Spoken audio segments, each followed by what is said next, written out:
അഗ്നിജ്വാല A deep love story ഭാഗം 82. കൗസ്തുഭത്തിന് മുന്നിൽ car നിർത്തിയതും ജ്വാല അഗ്നിയുടെ മുഖത്തേക്ക് ഒന്ന് നോക്കി. കാറിൽ കയറിയപ്പോൾ മുതൽ മൗനത്തിലാണവൻ. അവന്റെ മൗനം തന്നെ വേദനിപ്പിക്കുന്നത് ജ്വാല അറിയുന്നുണ്ടായിരുന്നു. ഒന്ന് നിശ്വസിച്ചുകൊണ്ട് അവൾ ഡോറ് തുറന്നു. പുറത്തേക്ക് ഇറങ്ങും മുന്നേ അഗ്നി അവളുടെ കയ്യിൽ കയറി പിടിച്ചു. ജ്വാല അവനെ സംശയത്തോടെ നോക്കി. എന്നോടെന്തെങ്കിലും പറയാനുണ്ടോ കുഞ്ഞാ? അവൻ അവളുടെ മുഖത്തേക്ക് ഉറ്റുനോക്കി. ജ്വാലയിൽ പതർച്ച നിറഞ്ഞു. ഇല്ല ദേവേട്ടാ, ഒന്നുമില്ല, അവൾ വിറയലോടെ പറഞ്ഞു. അവന്റെ മുഖം ഒന്നുകൂടി കനത്തു. ചെല്ല്, അച്ഛനിന്ന് നേരത്തെ ഇറങ്ങാന്ന് പറഞ്ഞായിരുന്നു ഓഫീസിൽ നിന്ന്. നീ വല്ലതും കഴിച്ച് റെഡിയാവുമ്പോഴേക്കും അച്ഛൻ വരും. നിന്നെ ഡാൻസ് ക്ലാസ്സിൽ ഇന്ന് അച്ഛനാക്കും, അവൻ ഗൗരവത്തോടെ പറഞ്ഞു. ദേവേട്ടൻ എവിടെ പോവാ? ഓഫീസില് കുറച്ച് തിരക്കുണ്ട്, അവൻ പറഞ്ഞതും ജ്വാല തലയാട്ടിക്കൊണ്ട് പുറത്തേക്കിറങ്ങി. ഒന്നും പറയാനില്ലല്ലോ അല്ലേ കുഞ്ഞാ? അഗ്നി വീണ്ടും ചോദിച്ചു. ഇല്ല ദേവേട്ട, ജ്വാല വിക്കിക്കൊണ്ട് പറഞ്ഞു. ചെല്ല്, അതും പറഞ്ഞ് അവൻ കാറ് തിരിച്ച് അവിടെ നിന്നും പോയി. എന്റെ കണ്ണ, ദേവേട്ടനത് എന്താ പറ്റിയതാവോ? ഇനി കിച്ചേട്ടനെ ദേവേട്ടൻ കണ്ടു കാണോ? അവൾക്ക് പേടി തോന്നി. ഏയ്, കണ്ടു കാണില്ല. പിന്നെന്താ എന്നോട് എന്തെങ്കിലും പറയാനുണ്ടോന്ന് ചോദിച്ചേ? അവളിൽ വെപ്രാളം നിറഞ്ഞു. ഹലോ, എന്താ പിന്നെ അകത്തേക്കൊന്നും കേറുന്നില്ലേ? ജ്വാലയോട് കുറുമ്പോടെ ചോദിച്ചുകൊണ്ട് ചിത്തിര പുറത്തേക്ക് ഇറങ്ങി വന്നു. ജ്വാല അവരെ നോക്കിയൊന്ന് ചിരിക്കാൻ ശ്രമിച്ചു. എന്തു പറ്റി? ചിരിക്കത്ര വോൾട്ടേജ് പോരല്ലോ, ചിത്തിര അവളോട് സംശയത്തോടെ ചോദിച്ചു. ഒന്നുമില്ലമ്മേ, ദേവേട്ടന് തിരക്കാന്ന്, ഇന്ന് ഡാൻസ് ക്ലാസ്സിലാക്കാൻ സമയമില്ല പോലും, അവള് ചുണ്ടു പിളർത്തി. ചിത്തിരയ്ക്ക് ചിരി വന്നു പോയി. എന്റെ പൊന്നു മോളെ, അവനിന്ന് ഓഫീസിൽ നിന്ന് തിരിയാനുള്ള സമയമില്ലാന്ന് കുറച്ചു മുന്നേ അച്ഛൻ വിളിച്ചപ്പോ പറഞ്ഞതേയുള്ളൂ. കണ്ണൻ അവിടെ ഉണ്ടായാലേ നടക്കുള്ളൂ. അതുകൊണ്ടല്ലേ. എന്റെ മോള് വാ, അമ്മ കഴിക്കാൻ എടുത്തു വെക്കാം, അപ്പോഴേക്ക് അച്ഛനും വരും.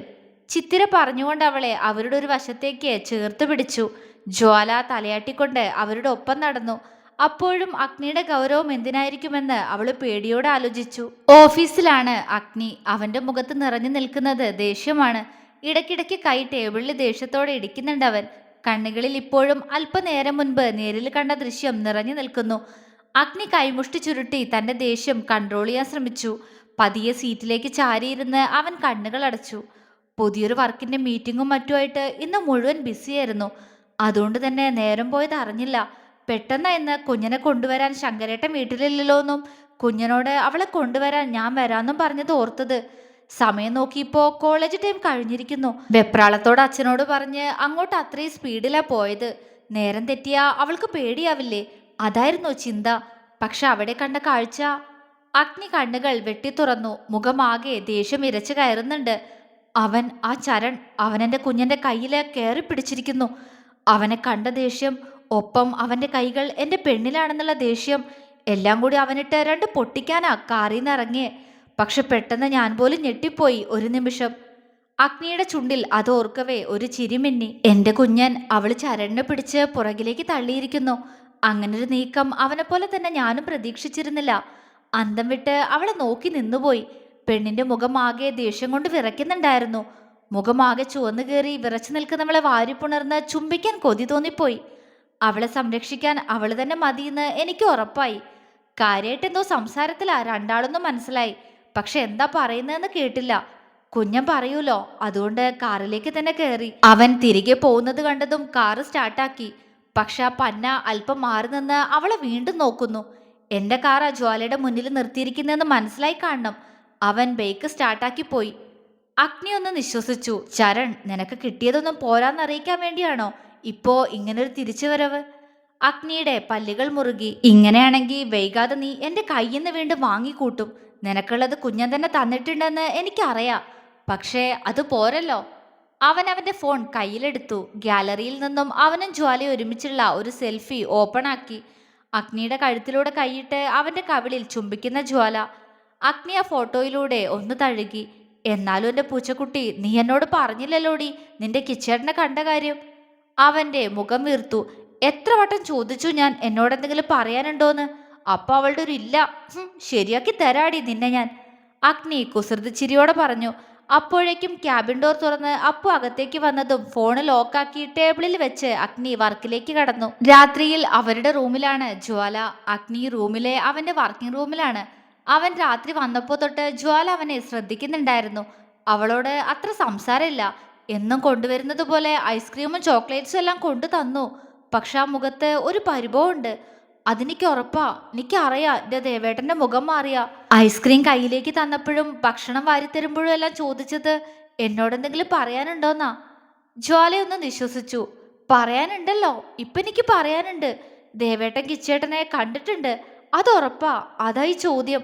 ചിന്തയോടെ അവളുടെ കാലുകൾ അവന്റെ വർക്കിംഗ് റൂമിലേക്ക് ചലിച്ചു. അഗ്നി ലാപ്പിലെന്തോ ചെയ്യുന്ന തിരക്കിലാണ്. ദേവേട്ട. അവള് റൂമിന്റെ പുറത്തുനിന്ന് അവനെ വിളിച്ചു. ഉം. അഗ്നി മുഖമുയർത്തി അവളെ എന്തായെന്ന പോലെ നോക്കി. നിക്ക് ഉറക്കം വരണു, വാ. ഉറക്കം വരുന്നെങ്കി പോയി ഉറങ്ങാൻ നോക്ക് ജ്വാല. അതിനിപ്പോ ഞാനെന്തിനാ? അവൻ അവളെ നോക്കി ഗൗരവത്തോടെ പറഞ്ഞുകൊണ്ട് വീണ്ടും ലാപ്പിലേക്ക് ശ്രദ്ധ കൊടുത്തു. എങ്കിലും കണ്ണുകൾ കൊണ്ട് അവളെ ഒന്ന് പാളി നോക്കി അവൻ. അമ്പരപ്പോട് അവനെ നോക്കി നിൽക്കുകയാണ് പെണ്ണ്. ആ ചുണ്ട് പിളർന്നു വരുന്നു. ജ്വാല എന്ന് വിളിച്ചത് കേട്ടിട്ടാണതെന്ന് അഗ്നിക്ക് മനസ്സിലായി. അവൻ ചിരിയൊതുക്കി വീണ്ടും ലാപ്പിൽ ശ്രദ്ധിച്ചു. ദേവേട്ട, എന്താ പറ്റിയേ? എന്നോടെന്തെങ്കിലും ദേഷ്യമുണ്ടോ? ഇങ്ങോട്ട് വാ, എനിക്ക് ഉറക്കം വരിക. എന്നും എന്നെ കെട്ടിപ്പിടിച്ചല്ലേ ഉറങ്ങാ. അങ്ങനല്ലാതെ എനിക്കിപ്പോ ഉറക്കം വരൂല. വാ ദേവേട്ട. അവള് പറഞ്ഞതും അഗ്നി അവളെ കൂർപ്പിച്ചു നോക്കി. പോയി കിടന്നുറങ്ങാൻ നോക്ക് ജ്വാല. എനിക്ക് കുറച്ച് അർജന്റ് വർക്ക് തീർക്കാനുണ്ട്, അല്ലെങ്കിൽ അത് പെൻഡിങ് ആവും, അവൻ പറഞ്ഞു. പക്ഷെ ജ്വാലയുടെ മുഖം ഇത്തവണ ദേഷ്യം കൊണ്ട് ചുവന്നിരുന്നു. അഗ്നി ആ മുഖത്തേക്ക് കൗതുകത്തോടെ നോക്കി. ആയിക്കോട്ടെ, ഇഷ്ടമുള്ളപ്പോ വന്ന് കിടന്നോ. ഇനി എന്നെ കെട്ടിപ്പിടിക്കാൻ വന്നേക്കരുത് കേട്ടോ. ഞാൻ തനിച്ചുറങ്ങിക്കോളാം.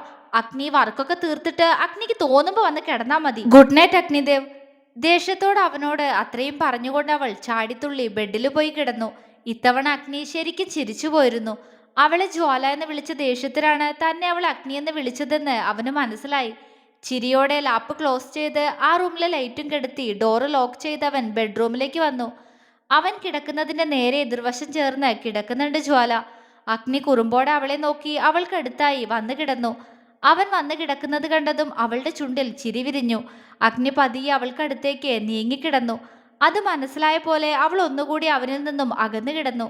അവൻ കുറുമ്പോടെ വീണ്ടും അവളോട് ചേർന്ന് തന്നെ വന്നു. പിന്നെ അവൾ നീങ്ങിക്കിടന്നു. അവൻ വീണ്ടും തന്നോട് ചേർന്ന് വന്നതും ഇത്തവണ നീങ്ങിയപ്പോൾ അവൾ നിലത്തേക്ക് വീഴാൻ പോയി. ആ അമ്മ. അവള് പേടിയോടെ പെട്ടെന്ന് വിളിച്ചുപോയി. എന്നാൽ അവള് വീഴുന്നതിന് മുന്നേ അഗ്നി അവളുടെ വയറിലൂടെ ചുറ്റിപ്പിടിച്ച് അവളെ അവന്റെ ദേഹത്തേക്ക് വലിച്ചു ചേർത്തിരുന്നു. വീഴും പെണ്ണെ, അവൻ ചിരിയോടെ അവളുടെ ചെവിയിലായി പറഞ്ഞു. വീണോട്ടെ, അതിന് നിങ്ങൾക്കെന്താ? അവൾ അവന്റെ കൈ പിടിച്ചു മാറ്റാൻ ശ്രമിച്ചു. അഗ്നി പിടിവിടാതെ അവളുടെ കഴുത്തിൽ മുഖമിട്ടുരസി. ജ്വാലയ്ക്ക് നന്നായി ഇക്കിളി എടുക്കുന്നുണ്ടായിരുന്നു. അവള് കഴുത്ത് വെട്ടിച്ചുകൊണ്ട് ചിരി ഒതുക്കി. അതെ, ജ്വാല പിണക്കാണോ?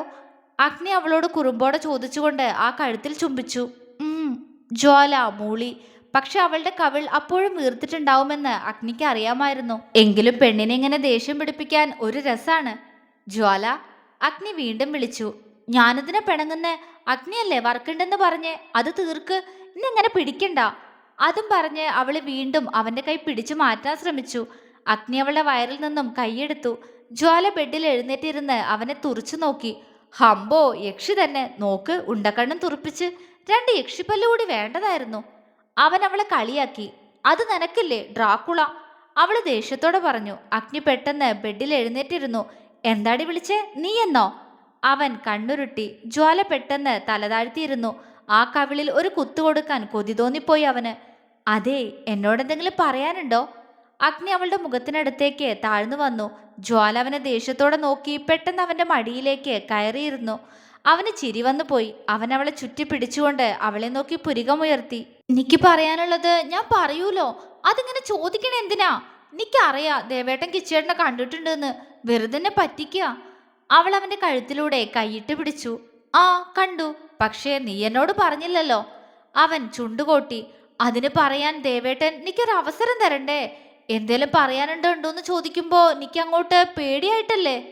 അവൾ ചുണ്ട് പിളർത്തി. ആരെ പേടി? എന്നെയാണോ? അവൻ അവളെ സൂക്ഷിച്ചു നോക്കി. അഗ്നിദേവനെ പേടിയാ എനിക്ക്, അവള് പറഞ്ഞു. അപ്പോ ദേവേട്ടനെയോ? അവന്റെ സ്വരം ആർദ്രമായി. അവളുടെ ചുണ്ടിലൊരു ചിരിമിന്നി. ദേവേട്ടൻ എനിക്ക് എന്തിനാ പേടി? ആള് പാവാ, പക്ഷെ അഗ്നിദേവ് ദുഷ്ടനാ, ഡ്രാക്കുള. അവൾ അവന്റെ മീശയും താടിയും കൂട്ടി അമർത്തി വലിച്ചു. ആ, എന്റെ പെണ്ണെ, കൊല്ലു നീ എന്നെ. അവൻ വേദനയോടെ അവന്റെ മീശയിൽ തടവി. നന്നായി പോയി, ദേവേട്ടനെ ജ്വാലാന്ന് വിളിച്ചില്ലേ? പോ, ഞാൻ പിണക്കാം. അവൾ അവനിന്ന് മുഖം തിരിച്ചു. അഗ്നി അവളെ നോക്കിയിരുന്നു. അവനോടുള്ള പിണക്കം കൊണ്ട് ജ്വാലയുടെ ചുണ്ട് കൂർത്തു പോയിട്ടുണ്ട്. അഗ്നി പെട്ടെന്ന് താഴ്ന്നു വന്ന് ആ ചുണ്ടിൽ അമർത്തി മുത്തിക്കൊണ്ട് അകന്നു മാറി. ജ്വാലയൊന്ന് ഞെട്ടിയെങ്കിലും അപ്പോഴും അവനെ ചുണ്ട് കൂർപ്പിച്ചു തന്നെ നോക്കി. എന്താടി പെണ്ണെ ഈ ചുണ്ടിങ്ങനെ കൂർപ്പിച്ചു വെച്ചേക്കുന്നേ? അവൻ കളിയോടെ ചോദിച്ചു. വേണ്ടപ്പോ, എനിക്കിഷ്ടല്ല. അവൾ മുഖം വീർപ്പിച്ചു. എന്താടി നിനക്ക് ഇഷ്ടല്ലാത്തെ? അത് പറ ആദ്യം. അവൻ അവളുടെ മുഖത്തിനടുത്തേക്ക് വന്നു. അവന്റെ കണ്ണുകളുടെ നോട്ടത്തിൽ ജ്വാല പതറിക്കൊണ്ട് അവനീന്ന് നോട്ടം മാറ്റി. പറയ് ജ്വാല, എന്താ നിനക്ക് ഇഷ്ടല്ലാത്തെ? അവൻ വീണ്ടും അവളെ ദേഷ്യം പിടിപ്പിക്കുകയാണ്. ജ്വാല അവനെ ദേഷ്യത്തോടെ നോക്കി. പക്ഷെ അവന് കുലുക്കമൊന്നുമില്ല. എന്നെങ്ങനെ ജ്വാലാന്ന് വിളിക്കല്ലേ ദേവേട്ടാ, എനിക്ക് സങ്കടം വരിക. അവളുടെ സ്വരം പതിഞ്ഞിരുന്നു. അഗ്നി പുഞ്ചിരിച്ചു. അപ്പൊ നീ എന്നെ അഗ്നിന്ന് വിളിച്ചതോ? അവനും ചോദിച്ചു. അവൾ അവന്റെ മുഖത്തേക്ക് നോക്കി. അതിനെ ജ്വാലാന്ന് വിളിച്ചോണ്ടല്ലേ. ദേവേട്ടൻ അങ്ങനെ വിളിക്കില്ലെങ്കിൽ ഞാനും അങ്ങനെ വിളിക്കില്ല. അവള് പറഞ്ഞു. അതെന്താ ജ്വാലാന്ന് വിളിച്ച? അതെന്റെ കുഞ്ഞന്റെ പേരല്ലേ? അഗ്നിയുടെ സ്വരം ആർദ്രമായി. അതെ, പക്ഷെ ദേവേട്ടനെ ജ്വാലാന്ന് വിളിക്കുമ്പോ ഞാൻ വേറെ ആരോണെന്ന് തോന്നിപ്പോവാ എനിക്ക് സ്വയം. കാരണം ദേവേട്ടൻ എപ്പോഴും കുഞ്ഞാന്നല്ലേ വിളിക്കുക. എനിക്ക് അതാ ഇഷ്ടം. അതല്ലാതെ ദേവേട്ടന്റെ പേര് വിളിക്കുന്നത് പോലും എനിക്ക് ഇഷ്ടമല്ല. അവള് പതിഞ്ഞ സ്വരത്തിലാണ് ഇത്രയും പറഞ്ഞത്. അഗ്നി പുഞ്ചിരിച്ചു. ശരി, എന്റെ കുഞ്ഞിനെ ഇഷ്ടമല്ലെങ്കിൽ വിളിക്കില്ല കേട്ടോ. നീ എന്റെ കുഞ്ഞിനല്ലേടി പൊന്നെ. അവൻ അവളുടെ താടിയിൽ പിടിച്ച് കൊഞ്ചിച്ചു. ജ്വാലയ്ക്ക് അവന്റെ കൊഞ്ചിക്കല് കണ്ട് ചിരി വന്നു പോയി. പോ ദേവേട്ടാ, ഇന്നെങ്ങനെ കൊഞ്ചിക്കണ്ടാട്ടോ. കൊഞ്ചിച്ചാ ഞാൻ വെറും വികൃതിയായി പോവും. അവൾ അവന്റെ മീശയിൽ പിടിച്ച് വലിച്ചോണ്ട് പറഞ്ഞു. ആ ബെസ്റ്റ്. എടി കുറുമ്പി, അതിന് നീ വികൃതിയാവാനൊന്നുമില്ല. നീ വെറും വികൃതി തന്നെ ഇപ്പോ. അവൻ അവളുടെ മൂക്കിൽ തട്ടി കുറുമ്പോടെ പറഞ്ഞു. ദേവേട്ടാ. ജ്വാല ചിണുങ്ങി. ആ ശരി ശരി, അഗ്നിയും ജ്വാലയെല്ലാം പോട്ടെ. ഇനി ദേവേട്ടന്റെ കുഞ്ഞൻ പറ, എന്താ പറയാനുള്ളതെന്ന് വെച്ചാ. അവൻ അവളെ മടിയിൽ നേരെ ഇരുത്തിക്കൊണ്ട് പറഞ്ഞു. ജ്വാല പുഞ്ചിരിയോടെ അഗ്നിയുടെ കഴുത്തിലൂടെ നേരെ കൈയിട്ട് പിടിച്ചു. അതോ, ഞാനേ കോളേജ് വിട്ടപ്പോ ദേവേട്ടനെ കാത്തു നിൽക്കുകയായിരുന്നു. ഞാൻ മാത്രല്ല കേട്ടോ, തീത്തും ദൃശ്യമുണ്ടായിരുന്നു. എന്നിട്ട്? അവൻ ചോദിച്ചു. അപ്പൊ കിച്ചേട്ടന്റെ ബൈക്ക് മുന്നിലൂടെ പോയി. അപ്പണ്ടല്ലോ ദേവേട്ടാ, ഞാൻ പറഞ്ഞിട്ടില്ലേ ഈ തീത്തു ഒരു കുഞ്ഞു കോഴിയാന്ന്. അവളുണ്ടേ കിച്ചേട്ടനെ വായി നോക്കുന്നു. അവള് ചിരിയോടെ പറഞ്ഞു. ഇങ്ങനെയൊക്കെ പറയാൻ വളർന്നോടി നീ. അഗ്നി അവളെ കൂർപ്പിച്ചു നോക്കി. പിന്നെ ഇങ്ങനെ നോക്കുന്നതിന് എന്താ പറയാ, അത് തന്നെയാ. അവളുടെ ചുണ്ട് കൂർത്തു. അഗ്നി ആ ചുണ്ടിൽ വിരലുകൊണ്ടൊന്ന് തട്ടി. ശരി, സമ്മതിച്ചു, ബാക്കി പറ. അവൻ പറഞ്ഞു. പറയൂലേ, അതിനെന്തിനീ ചുണ്ടിൽ എപ്പോഴിങ്ങനെ തട്ടണേ? എന്റെ ചുണ്ട് പൊട്ടൂലേ? അവൾ അവനെ കൂർപ്പിച്ചു നോക്കി. പൊട്ടിയാ ഞാൻ മാറ്റി തരാടി അത്. എൻ്റെ അടുത്ത് അതിന് മരുന്നുണ്ട്. അവൻ അവന്റെ ചുണ്ട് അവളുടെ ചുണ്ടിലേക്ക് അടുപ്പിച്ചു. അയ്യ, പൊക്കോ അവിടുന്ന്. ജ്വാല അവളുടെ വാ പൊത്തിപ്പിടിച്ചു. അഗ്നി കള്ളച്ചിരിയോടെ അവളെ നോക്കി.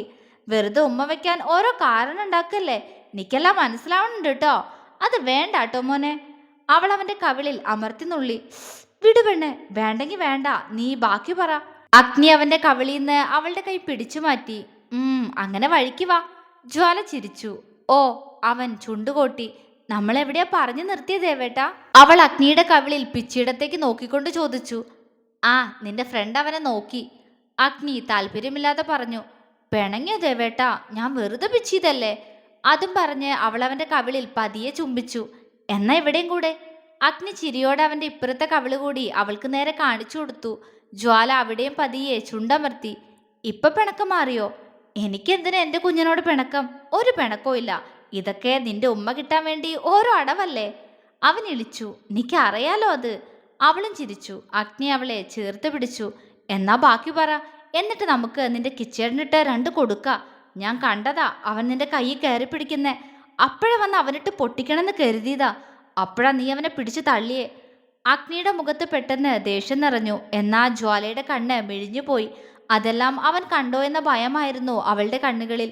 ദേവേട്ട, കിച്ചേട്ടനൊന്നും ചെയ്യണ്ട. ഞാൻ പറഞ്ഞിട്ടുണ്ട് എനിക്ക് പറയേണ്ടതെല്ലാം. ഇനി ദേവേട്ടൻ വഴക്കിനൊന്നും പോവല്ലേട്ടോ. അവളുടെ കണ്ണ് നിറഞ്ഞു. അത് കണ്ട് അഗ്നി ഒന്ന് നിശ്വസിച്ചു പോയി. ഇല്ല, ഇനി അത് പറഞ്ഞ് കരയണ്ട, നീ ബാക്കി പറ. അവൻ അവളുടെ കണ്ണുകൾ തുടച്ചു കൊടുത്തുകൊണ്ട് ഗൗരവത്തോടെ പറഞ്ഞു. ജ്വാല മൂളി. എടി പൂച്ചക്കുട്ടി, കരയല്ലേന്ന്. എന്തിനീ കണ്ണിങ്ങനെ നിറയ്ക്കുന്ന എപ്പോഴും? അവൻ സ്നേഹത്തോടെ ചോദിച്ചു. ദേവേട്ടൻ കിച്ചേട്ടനെ ഉപദ്രവിക്കോ? അവള് ചുണ്ടു വിതുമ്പിക്കൊണ്ട് ചോദിച്ചു. പിന്നെ അവനെന്റെ കുഞ്ഞിന്റെ കൈ കയറി പിടിച്ചില്ലേ, അപ്പൊ അവനിട്ട് ഒന്നെങ്കിലും കൊടുക്കണ്ടേ ഞാൻ? വേണ്ട ദേവേട്ട, പ്ലീസ്. ഞാൻ വഴക്ക് പറഞ്ഞു കിച്ചേട്ടനെ. ഇനി ദേവേട്ടനൊന്നും ചെയ്യല്ലേ, നല്ല കുട്ടിയല്ലേ. അവള് ദയനീയമായി ചോദിച്ചു. അല്ലല്ലോ, ഞാനത്ര നല്ല കുട്ടിയൊന്നും അല്ലല്ലോ. നീ ഇടയ്ക്ക് വിളിക്കാറുള്ളത് പോലെ ചെകുത്താനും ഡ്രാക്കുളയൊക്കെ അല്ലേ? അവൻ ചോദിച്ചു. എന്തിനാന്നേ ദേവേട്ടാ, ഞാൻ പറഞ്ഞിട്ടുണ്ട് ആവശ്യത്തിന്. ഇനി ദേവേട്ടനൊന്നും പറയല്ലേ, എനിക്ക് പറയാൻ അറിയാലോ. അവള് പറഞ്ഞു നോക്കി. അയ്യ, എന്ന് തൊട്ടാ പൊന്നുമോൾക്ക് പറയാൻ അറിയാൻ തുടങ്ങിയേ? അവൻ കളിയാക്കി. ഇപ്പൊ പറയൂലോ, സത്യമായിട്ടും ഞാൻ പറഞ്ഞു ദേവേട്ടാ. ജ്വാല അഗ്നിയുടെ കണ്ണിലൊന്ന് തൊട്ടു. കണ്ണു പൊട്ടിക്കല്ലേ പെണ്ണെ. അവൻ ചിരിച്ചു. പിന്നെ എന്തിനാ ഈ കണ്ണ് ഇങ്ങനെ ചുവക്കുന്നേ? അതെനിക്ക് പേടിയാ, അതുകൊണ്ടല്ലേ. അവൾ അവന്റെ തോളിലേക്ക് ചാഞ്ഞു. അഗ്നി ഒന്നും മിണ്ടാതെ അവളെ ചേർത്ത് പിടിച്ചിരുന്നു. ദേവേട്ടാ, അവള് വീണ്ടും വിളിച്ചു. വഴക്കിനൊന്നും പോവരുതെന്നല്ലേ? ശരി, ഇത്തവണ ഞാൻ ഒന്നിനും പോവില്ല. നീ ബാക്കി പറ. അവൻ നിന്നെ കണ്ടിട്ട് നിന്റെ അടുത്തേക്ക് വന്നതാണോ? അതെ. എന്നിട്ട് എന്തു പറഞ്ഞു? അത് കിച്ചേട്ടന്റെ ഒക്കെ ഭേദായി. ബാംഗ്ലൂരായിരുന്നു പോലും. ഇന്നാ വന്നേന്ന് പറഞ്ഞു. അഗ്നി മൂളി. പിന്നല്ലേ ദേവേട്ടാ, തീത്തൂനോടും ദൃശ്യോടും കിച്ചേട്ടൻ പറഞ്ഞു കിച്ചേട്ടൻ്റെ മുറച്ചെറുക്കനാന്ന്. ജ്വാല അഗ്നിയെ ഇടം കണ്ടിട്ട് നോക്കി. അവന്റെ മുഖത്ത് ദേഷ്യം നിറഞ്ഞിട്ടുണ്ട്. എന്തിനാ ദേഷ്യം? ഞാൻ ബാക്കി കൂടി പറഞ്ഞോട്ടെ. അവള് കൊഞ്ചി. ആ പറ. അവൻ മുഖം വീർപ്പിച്ചു. കിച്ചേട്ടൻ അങ്ങനെ പറഞ്ഞപ്പോ തീത്ത് ചോദിച്ചു അമ്മായിയുടെ മോനാണല്ലേന്ന്. അപ്പൊ കിച്ചേട്ടൻ പറഞ്ഞു എന്റെയും കിച്ചേട്ടന്റെ വിവാഹം തീരുമാനിച്ചതായിരുന്നു എന്ന്. ദേവേട്ടൻ കിച്ചേട്ടനീന്ന് എന്നെ തട്ടിയെടുത്തതാന്ന്. അവള് പറഞ്ഞു നിർത്തി അവനെ സൂക്ഷിച്ചു നോക്കി. ആ മുഖം ആകെ ചുവന്നിട്ടുണ്ട്. ദേഷ്യം കൊണ്ട് ആ കവിളൊക്കെ വിറയ്ക്കുന്നുണ്ട്.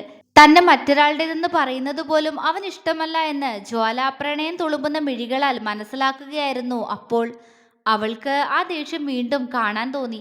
ആ പരിഭവം കുറച്ചു നേരം കൂടി ആ മുഖത്ത് തന്നെ ഉണ്ടാവാൻ. എന്നിട്ട് നീ എന്താ പറഞ്ഞേ? അവൻ ദേഷ്യം നിറഞ്ഞ മുഖത്തോടെ അവളോട് ചോദിച്ചു. ഞാനെന്തു പറയാനാ, സത്യം തന്നെയല്ലേ. ഒരു ഡ്രാക്കുള തട്ടിയെടുത്തതല്ലേ എന്നെ. അവൾ അവനെ ദേഷ്യം പിടിപ്പിച്ചു. അഗ്നിയുടെ കവിള് വീർത്തു. എന്തേ, മറുപടിയില്ലേ? പറയ്, ഞാൻ പറഞ്ഞത് സത്യല്ലേ? എന്നെ തട്ടിയെടുത്തതല്ലേ ദേവേട്ടൻ? അവൾ അവനെ പിടിച്ചു കുലുക്കി. അവൻ പെട്ടെന്ന് അവളുടെ കവിളിൽ കുത്തിപ്പിടിച്ചു. ജ്വാല ഒരു നിമിഷം പേടിച്ചുപോയി. അവന്റെ മുഖത്തെ ഭാവം വിറച്ചുപോയി. ജ്വാല തുടരും.